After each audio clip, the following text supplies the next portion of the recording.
the last two installments of this series have proven anything, it's that there are so many great arcade racing experiences on Steam that just get lost in the noise and the sheer amount of games available on there. So fret not, here's another 17 fantastic Steam arcade racing games. Not every game in this list is perfect, but for me, a racer doesn't need to be perfect in order to enjoy it.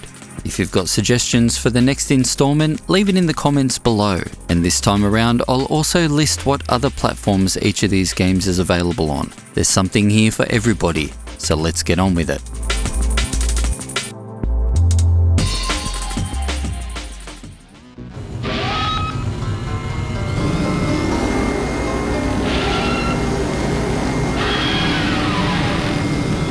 Powerslide is a kick-ass post-apocalyptic racer from 1998 that you absolutely have to play if you haven't already. It takes some tweaking to get it running in higher resolutions and the 3D effects mode, but once you're sorted, it's all smooth sailing. Unique for the time, Powerslide features some rather large tracks, and all are tackled with a heavy emphasis on, well, power sliding. In fact, you literally can't not drift when you take a corner. And I wouldn't have it any other way. It feels phenomenal to this day. With independent suspension for each of the four wheels, the cars in Powerslide react to every bump and hill on the road almost like nothing else you'll find back at its release. Unlock tracks, vehicles and drivers in the championship mode, but single race and time trial modes are also available. Each course is extremely well thought out, and all are infinitely replayable. Pro tip: head into time trial mode and go exploring. You never know what you might find. The 90s cyberpunk style presentation is off the charts, with some amazing character artwork that will take you straight back in time. It's sad that this stuff is missing now. 90s games felt a little like the Wild West, where devs and artists just did whatever they wanted. Graphics and sound are still excellent, with gorgeous tracks, vehicle models and some killer 90s techno that will get your blood pumping. A special mention goes to the AI model in the game. There's no canned racing lines here with the other drivers. They're dynamic and ridiculously fun to race against. Multiplayer options are there, but I'm not sure you'd be able to get it up and running these days. All up, Powerslide can take a bit of tweaking to get looking pretty and working with a controller. But power through and you've got a brilliant arcade racer that is sure to go down as one of your all-time favourites. Guaranteed.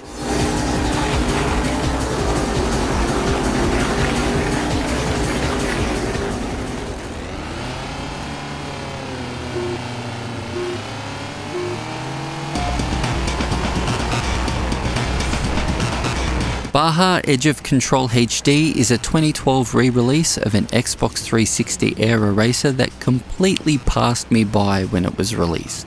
Those who have played it have had nothing but praise for the game, and whilst I haven't delved in as deep as I would have liked by this point, I can definitely see where the reverence for the game is coming from. First up, when it comes to the career mode, the game is quite tough. It's a bit of a grind to get enough cash to afford the first set of vehicles you want to use in the first set of events in career mode, let alone for anything beyond that. But you know what? I think that's fine. The vehicles you've purchased in different classes can be used outside of the career mode too, and in the exhibition races, time trials and the Baja mode. Baja Edge of Control HD is already one of my go-to games to shoot off a few races before work on my Ally X. The game features simulation and arcade options when it comes to control. I obviously take the arcade route, but if you're wanting more of a punishing and realistic experience, the simulation controls are happy to oblige. Things feel nice and weighty here, and I personally find the drifting mechanics, at least in the arcade mode, quite Moorish. With a Baja mode that allows you to cross 1,000 miles if you want and go for hours, there's just so much here I can't do it justice in a small segment like this. I think it still looks gorgeous too, and I'm fond of some of the licensed tracks that make up the soundtrack here. It also runs like a champ. You absolutely have to play Baja Edge of Control HD. It's deep, meaty, and will keep you going for an age.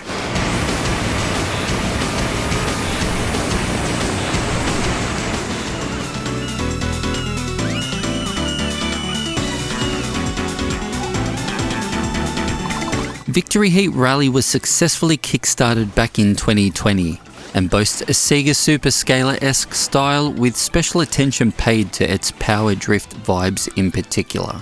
And it's been executed so well that I legitimately think it's one of the best arcade races in an absolute age. Victory Heat Rally's visuals are incredibly self-assured and a deft mix of 2D sprites and 3D elements that can't help but wow. It's 16-bit, 32-bit and modern all at once, with some of the best colour work in recent memory. Audio kills it too. G-Wiz and Robkta deliver fast-paced, high-quality tracks that take cues not only from Sega races, but stuff like Sonic Rush and even Ridge Racer. Sound is also great and the voice acting is super well done, though a tad much for me. And as for the characters, again, they're very well drawn, super stylish, but I find them unappealing and perhaps even unnecessary. The vehicles are better, looking super adorable. Control is excellent across the board. You'll never need to hit the brakes to slow down, only to execute those sweet, sweet drifts. It feels a little like Sonic and Sega All-Stars Racing transformed and Outrun 2, so you should feel right at home here. The track count is surprisingly high too, with 46 high-quality courses across 12 unique environments, and learning each one is an absolute joy. The championship mode is a 6 to 8 hour affair with multiple tours to unlock characters and courses. It's not all that difficult, but do prepare yourself for a couple of difficulty spikes. Grand Prix, single race, time trial and split screen multiplayer round out the package. Highly recommended if you haven't played it already. Victory Heat Rally is a modern arcade racing classic. If you want to check out my full review of the game, featuring an appearance by the one and only No More Mercy, click the link on your screen now.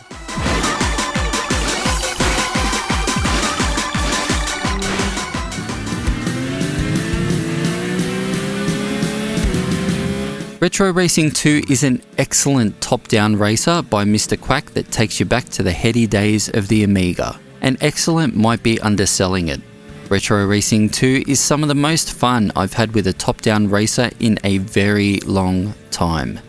Mr. Quack's pedigree is substantial, having developed all-terrain racing and Nitro for the Amiga. Retro Racing 2 builds on those games and refines it even beyond the classics. My only gripe is the mobile game structure of the races. Having started life on mobile devices, menus have that all too familiar mobile feel, complete with awkward navigation.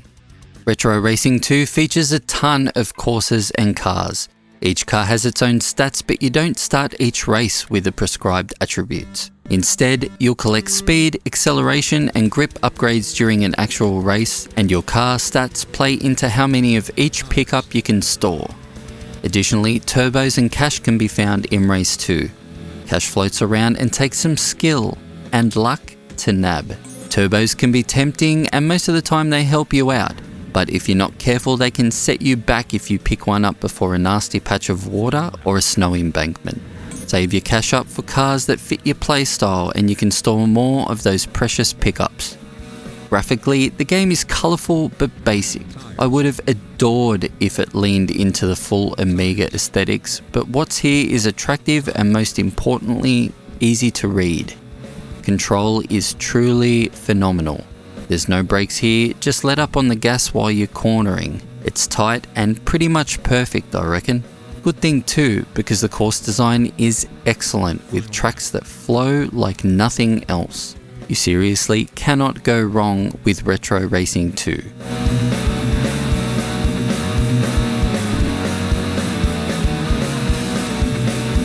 Acceleration. Speed up.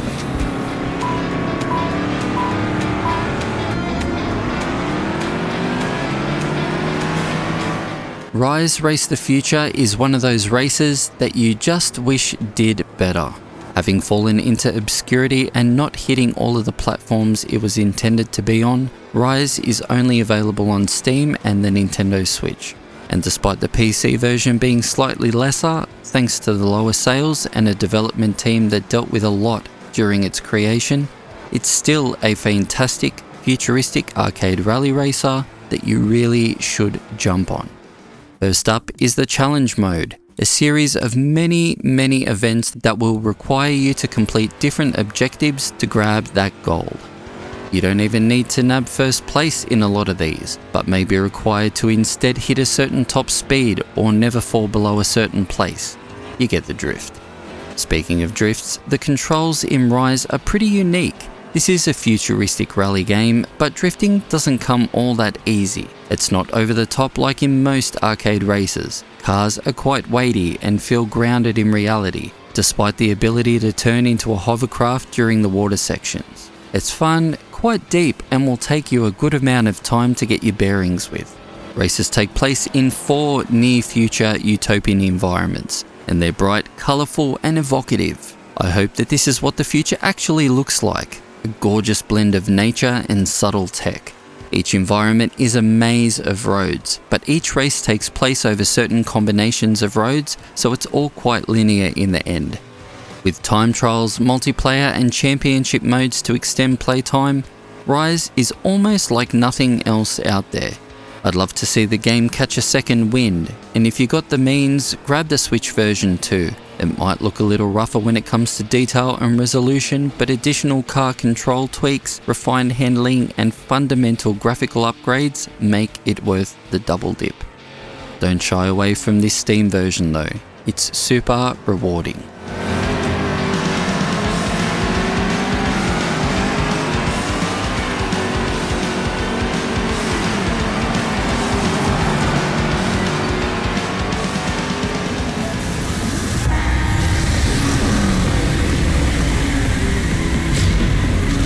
Bang Bang Racing is a bit of a deep cut.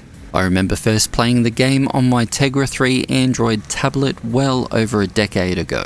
This PC port is quite excellent too, and if you're a fan of top-down racing, then it is a must-play. Graphically, the game still shines, with some gorgeous models and colour work. The animations have a lot of personality too, and the courses can be stunning, in that retro kind of way. Controls are also quite good. Again, there's no brake here, so you'll be lifting off the gas to navigate corners. Track design is excellent, and most are loaded with shortcuts that add a bit of a risk-reward element, but man, can Bang Bang Racing get quite challenging or what?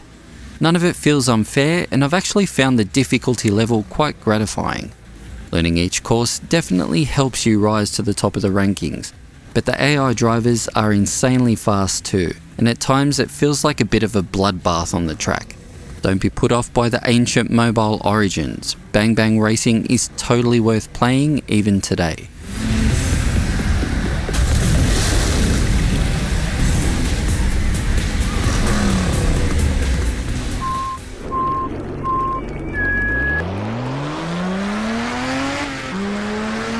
Classic Racers Elite is a technical racer with killer arcade controls that consist of small courses that you have to blaze through as quickly as possible. Looking at the game, it doesn't look all that, but I'm feeling some serious OG Xbox vibes here and I'm completely down with it. There's a ton of time trial race events here, taking place over 51 tracks in 17 locations across the globe. Car selection is a nice journey through racing's history, and range from small and zippy to ridiculously fast. What sets Classic Racers Elite apart are the pick up and play controls. Everything here is tight, cruisy and satisfying. A good thing considering how twisty the tracks can get. The slalom events in particular highlight how great control can be, and it's a rush weaving through obstacles laid out on the courses. What you won't find are any lengthy tracks here, just brief point-to-point affairs that you need to blast through as quickly as possible. The game is a particularly good fit for PC handheld gaming, since you can breeze through a few events and call it a day until the next session. Unpretentious, addictive, and well worth it for anybody who really loves chasing those online leaderboards, Classic Racers Elite is a bit of a gem.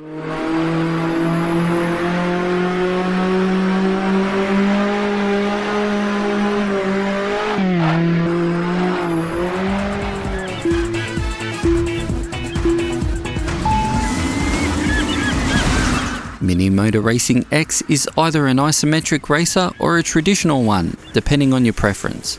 I played a lot of the mobile originals of Mini Motor back in the day, and they were pure isometric races with tight dial style controls, but I do prefer the chase cam in this ultimate version of the game. Mini Motor Racing X virtually has something for everybody. The championship mode features an insane amount of races and a ton of cars to buy and upgrade. Repeat events as much as you would like to cheese some cash winnings. It's all good. But that's not all the game has to offer. Playable in single player and multiplayer, Mini Motor Racing X features a ton of minigames too. From King of the Hill style events to car soccer and other stuff. There's a fantastic selection of games here to play either against the CPU, online, or in 4-player split screen. The game looks basic, but it's fantastically colourful, with chunky roadside scenery and different times of day and weather options to shake things up a bit. Control is amazing too. It's super fast and easy for anybody to pick up and play. I put a lot of time into both the Steam version here and the Nintendo Switch port, which is just as fantastic as the PC version. I haven't tried the multiplayer stuff, but the minigames I find fun even as a solo driver. With 50 tracks, a heap of cars and a wealth of modes, I'd say you should grab this one ASAP if you haven't already.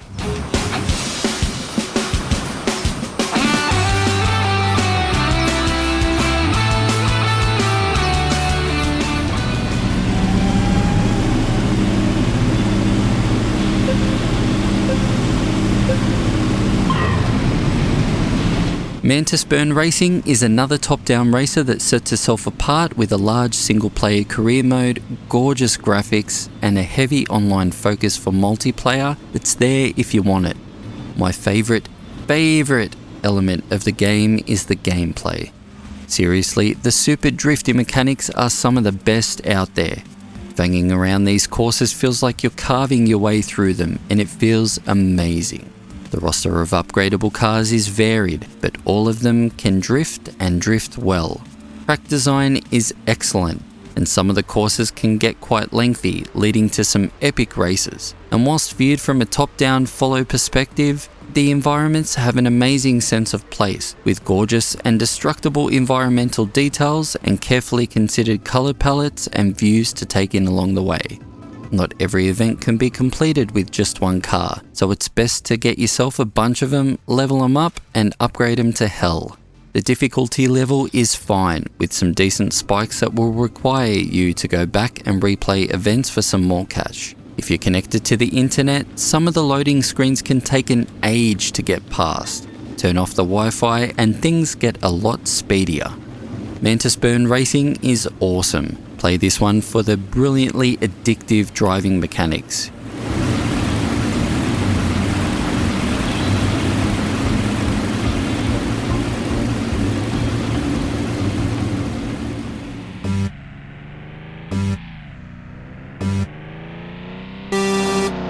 Classic Sport Driving is a bit of a hidden gem on Steam. This is a time trial racer that has you competing for the best times with an inbuilt leaderboard system. And those best times from around the world appear on each of your track runs and keep you motivated to get better and better. Courses are long and winding, with dramatic elevation changes and hand-drawn scenery. I'll admit that I struggle to memorize these kinds of point-to-point courses, but it doesn't really matter because the driving in the game is so satisfying and on point that it seems built for on-the-fly driving. Seriously, the handling model is superb. It's got some weight and is deceptively deep for the kind of experience that classic sport driving delivers. There's a career mode to work through that will get you started with the game, and then after that, tackle the time trials, weekly challenges, and asynchronous multiplayer. Classic Sport Driving asks you to replay the courses and places a heavy emphasis on driving lines. You want to master these to get anywhere near the top. I've never gotten anywhere near the top, but I'm having fun trying. If you're a leaderboard chaser, then you simply must get in on Classic Sport Driving. It'll be right up your procedurally generated alley.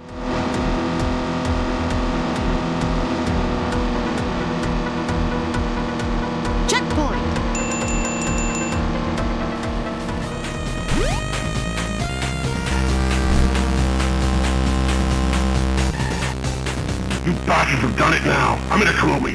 Jackal is an indie racer clearly inspired by superscalar games. The gameplay, however, is much closer to the driving segments in Batman Returns and Batman and Robin on the Sega Mega CD.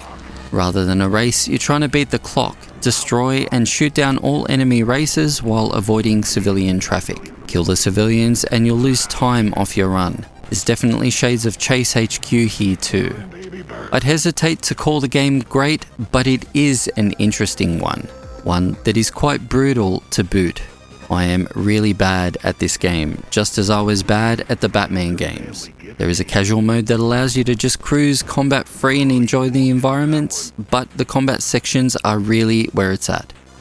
Jackal comes with a warning. This game has some pretty mature themes, ranging from lovemaking scenes to some extremely offensive sound bites that play all throughout the game. I can't help but chuckle at them myself, since it's all so ridiculously over the top. But if you're sensitive to slurs and insults, and if you're not willing to enable the clean and censored mode the game contains, perhaps give this one a miss. But I'd suggest you still give it a go. It's not the greatest game in the world, and it's most definitely rough around the edges in every single sense of the word. But it's so off the wall and kooky that I feel that if you've had your cup of quickset cement for the day, then you'll definitely get a kick out of Jackal. Seriously, why? Arlene, no!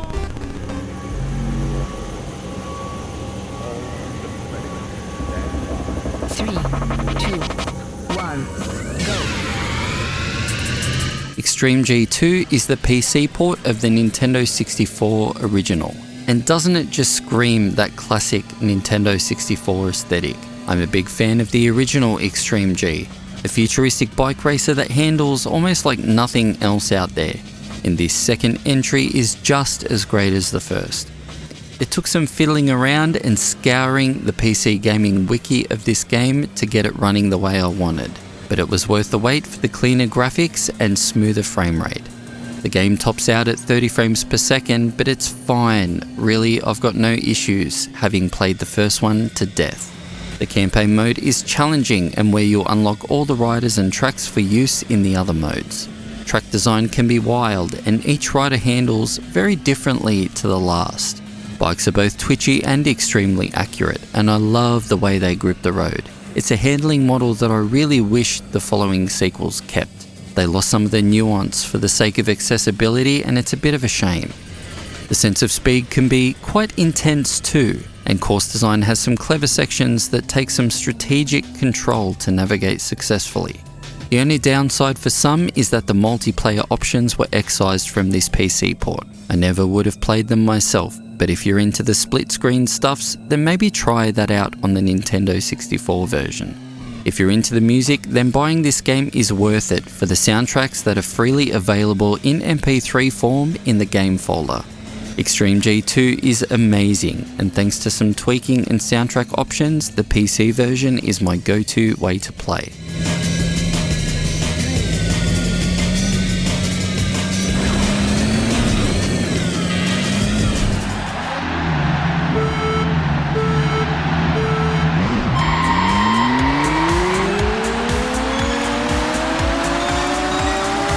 Race Condition is an impressive indie low-poly racer that impresses out of the gate with some killer presentation. It's low-poly but with a modern sheen. The intro to every race is loaded with clever camera work, attention to detail, and is truly a sight to behold. The World Tour mode is the main bulk of the game, although it doesn't seem like your choice of car makes much of a difference. It's the style of racing you choose that really matters. With 3 options to suit all kinds of preferences, Race Condition lets you tailor your gameplay experience to how you prefer to drive. And I really appreciate that. Course design is excellent too, with instantly memorable tracks with clever on-track elements.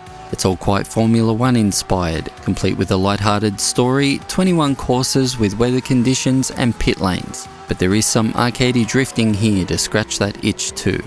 I do have a couple of qualms with the game. Firstly, the game can be overly difficult in an artificial way. Get used to jostling for first place with your race rival, Dickman. Appropriately named, he's a cheater by design, but even so, he'll have you screaming expletives before long. He's aggressive, unnaturally fast at times, and can send you flying, which exposes the second weakness of the game, the unpredictable collision physics. Sometimes you'll get through a tussle unscathed, and other times this will happen. It's nothing that a race restart can't fix, but I won't lie, it can be infuriating. Especially when you know you're running a great race and then just so happen to end up on the more questionable side of the collision. Race Condition has some unfulfilled potential, most definitely, but really it's a fantastic effort that I'd be keen to see developer Ravine AB elaborate on in a sequel.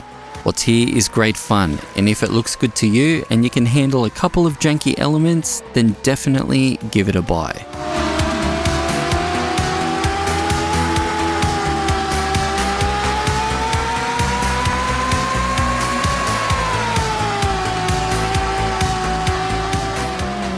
Three, two, one, go.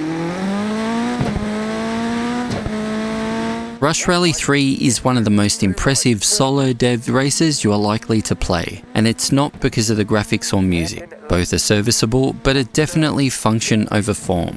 Rush Rally 3 contains some of the best Colin McRae style rally racing in a very long time. So if you're a fan of those games, particularly of the PS2, GameCube and Xbox installments, then you will love what is here.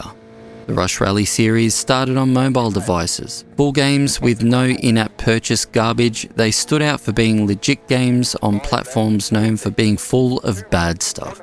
I particularly enjoyed Rush Rally 2 and was stoked when Rush Rally 3 came out on Switch and PC. I double dipped at launch for both, no regrets.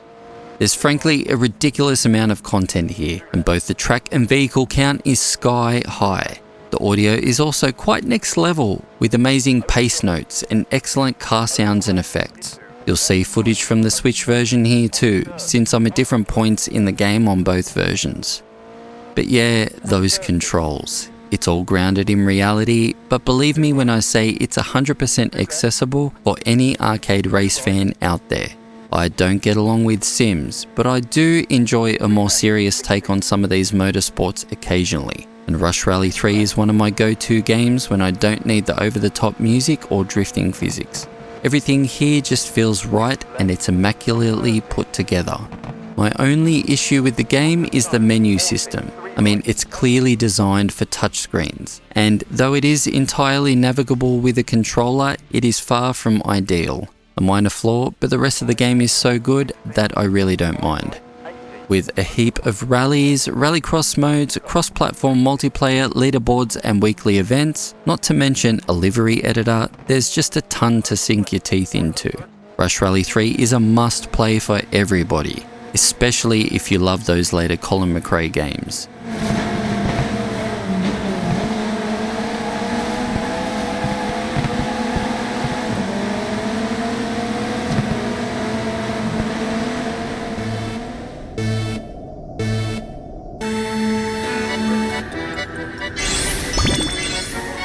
Gensou Skydrift is a quasi-kart racing game created by some of the team behind Mario Kart 8.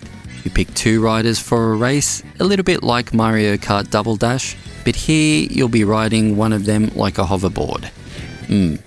Switch between the two in race, some corner better and some are faster. I usually stick with the ones that corner better myself.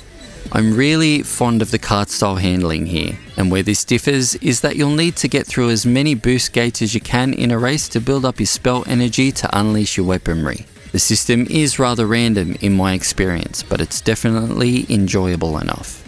Course design is pretty killer all round. It's a shame that graphically it's quite an ugly game, because it really puts a bit of a dampener on the creative track design. You can tell where the attention was paid when modelling everything in the game. The story mode is typical anime nonsense, so if you dig that, you're in for a treat. If not, then you can skip it all like I did. And with 16 tracks and 20 characters to play across all modes in the game, there's enough content here to feel like you haven't been shortchanged. But it definitely doesn't overstay its welcome either. Online play is included in the game, and it's worth mentioning that all of it is also cross-platform. My only real issue with Gensou Skydrift is the incredibly poor frame pacing.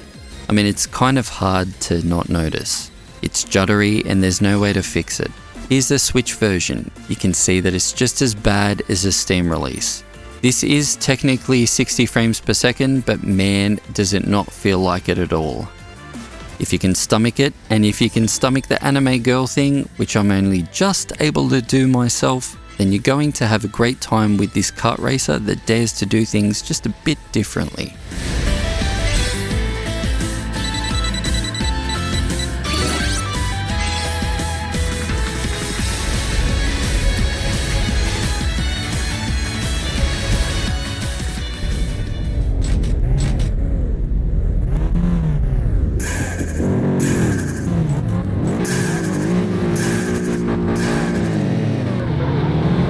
Now straight up, all of the gameplay you will see here is super early in the game. Street Racing Syndicate is awesome, but I usually choose to play the GameCube version. For the longest time, I was unable to get controller support working on PC, so I just avoided it. However, I managed to do it recently, so it's been great jumping into this PC version, finally. Street Racing Syndicate is one of those early 2000 races that riffs on the Need for Speed Underground 2 formula. And while it's definitely not as polished, not as pretty, and doesn't handle as well as Underground 2, I would say that Street Racing Syndicate is still totally worth playing, even if it feels like a knockoff with some pretty interesting menus to boot.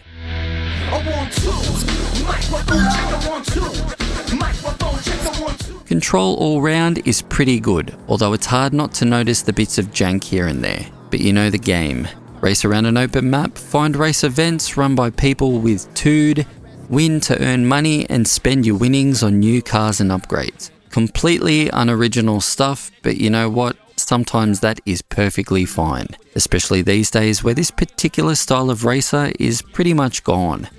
Cruising around the maps are a lot of fun, and while it all starts easy enough, the difficulty level does pick up the further you get in the game. Car upgrades and customization are a bright spot, and making your car your own is completely on the table.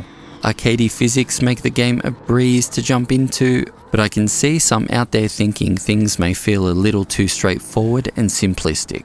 I get that, but it doesn't stop the game from being fun.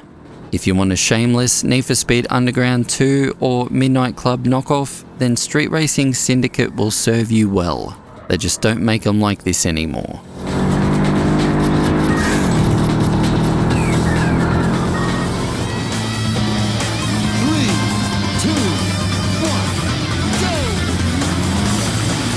Well, you can't be good at every game.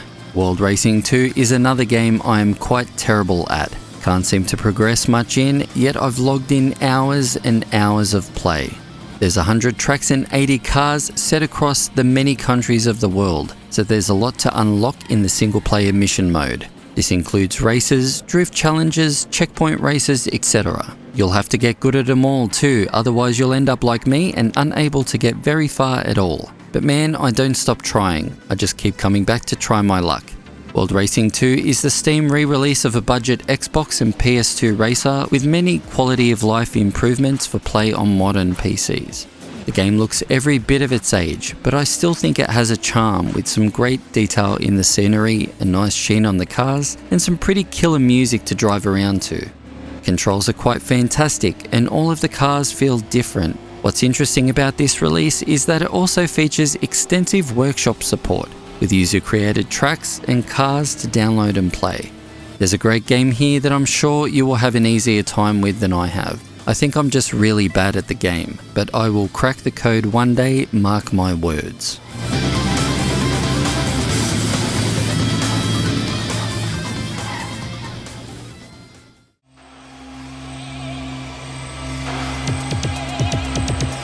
So there you go, another 17 awesome Steam arcade racing games. Have you played any of these? Do you think differently of them? Sound off in the comments below. This video is possible in part thanks to my amazing ARC supporters. An extra special shout out goes out to No More Mercy. Thank you all for supporting the channel, it means a lot. Please like, subscribe, share, and hit that notification bell if you want more arcade racing content. And if you really like what I do, perhaps consider becoming an ARC supporter channel member. It takes me a full-time job's worth of time to create these videos. Thanks for watching, and I'll see all of you in the next video.